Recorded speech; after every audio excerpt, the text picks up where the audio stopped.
គាត់ដែរឬទេគាត់នោះគឺជាបុគ្គលដ៏ល្បីល្បាញម្នាក់នៅក្នុងប្រទេសថៃក៏ប៉ុន្តែសម្រាប់ពួកជ្រុលនិយមនៅក្នុងប្រទេសថៃអ្នកគ្រប់គ្រងខាងព្រះមហាក្សត្រអ្នករៀនប្រវត្តិសាស្ត្រคล้ายៗគឺប្រកាសណាស់ពួកគេច្បាស់ជាស្អប់គាត់មិនចូលចិត្តគាត់ទេដោយសារតែគាត់និយាយការពិតអំពីប្រវត្តិសាស្ត្រខ្មែរគាត់គឺជាបញ្ញវន្តជាន់ខ្ពស់ជាសកម្មជនជាអ្នកនិពន្ធជាអ្នកប្រវត្តិសាស្ត្រជាអ្នកផ្សព្វផ្សាយការសាសនាព្រះពុទ្ធជាស្ថាបនិកជានាយកនៃអង្គការក្រៅរដ្ឋាភិបាលនិយាយរួមគឺជាមនុស្សដែលមានចំណេះវិជ្ជាចំណេះដឹងជ្រៅជ្រះខ្លាំងមែនទែនគាត់មានឈ្មោះថាស៊ូឡាក់ស៊ីវ៉ារក្សាកាលពីកំឡុងឆ្នាំ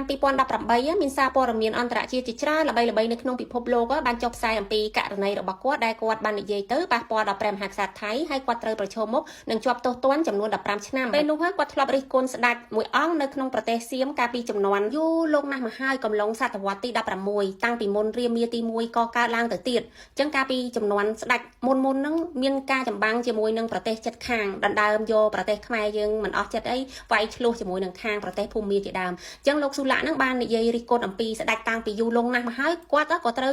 ប្រឈមមុខនឹងការជាប់គុកហើយពេលនោះគឺល្បីសារព័ត៌មានល្បីពេញពិភពលោកចំណែកព្រះមហាក្សត្រថៃនាពេលបច្ចុប្បន្ននេះគឺព្រះមហាក្សត្ររាមាទី10ហើយក៏ធ្លាប់កោះហៅលោកឲ្យទៅជួបនៅដល់ព្រះបរមរាជវាំងដែរដើម្បីសាកសួរ3សំណួរចាំវីដេអូក្រោយខ្ញុំនិយាយអំពី3សំណួរនោះជាអ្វីតោះឥឡូវខ្ញុំបន្តជាខ្លីៗទៀតថាហេតុអ្វីពួកជ្រុលនិយមនៅប្រទេសថៃហ្នឹងអ្នកដែលមើលប្រវត្តិសាស្ត្ររៀនប្រវត្តិសាស្ត្រคล้ายៗហ្នឹងស្អប់លោកហើយមិនចូលចិត្តដោយសារតែលោកជាមនុស្សម្នាក់ប្រកាន់ភ្ជាប់នៅសច្ចភាពនៅប្រវត្តិសាស្ត្រពិតៗដែលគោរពទៅតាមលំនាំរបស់ព្រះពុទ្ធសាសនាលោកបានរិះគន់ជាច្រើនពីព្រោះលោកដឹងថាប្រទេសថៃក៏កើតក្រោយអាណាចក្រខ្មែរទេអញ្ចឹងលោកបាននិយាយថាមុនប្រទេសថៃកើតអាណាចក្រខ្មែរនៅភាគ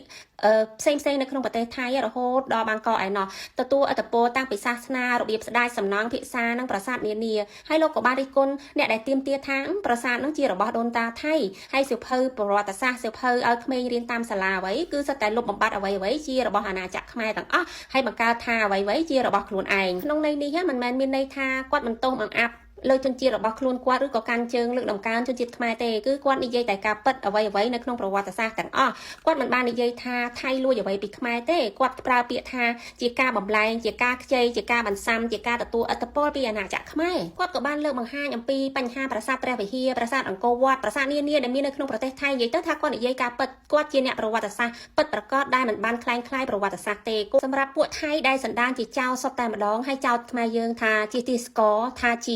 ជាចោលលួចទឹកដីលួចវប្បធម៌ប្រពៃណីភាសារបស់ពួកគេហ្នឹងអ្នកទាំងអស់ហ្នឹងគឺមិនចូលចិត្តរូបលោកឲ្យលោកស៊ូឡាក់ហ្នឹងនិយាយការពិតទេតាមពិតទៅគាត់ណាក៏ជាមនុស្សម្នាក់ជាតិនិយមរាជានិយមស្រឡាញ់ទឹកដីរបស់គាត់ខ្លាំងដូចតែជនជាតិថៃដទៃទៀតប៉ុន្តែគាត់និយាយការពិតដើម្បីកុំឲ្យជាតិសាសន៍ទាំងពីរហ្នឹងឆ្លោះគ្នាបន្តទៅទៀតឲ្យយល់ដឹងថាប្រទេសថៃកើតក្រោយអាណាចក្រខ្មែរទទួលឥទ្ធិពលអាណាចក្រខ្មែរបានដួលរលំនឹងបញ្ហាផ្សេងទៀតជាដើមគាត់និយាយទាំងអស់ទៅតាមប្រវត្តិសាស្ត្រដោយប្រវត្តិសាស្ត្ររបស់ខ្មែរយើងនិងដោយបរទេសផ្សេងគេសរសេរនៅជុំវិញពិភពលោកដូចគ្នាអញ្ចឹងដែរ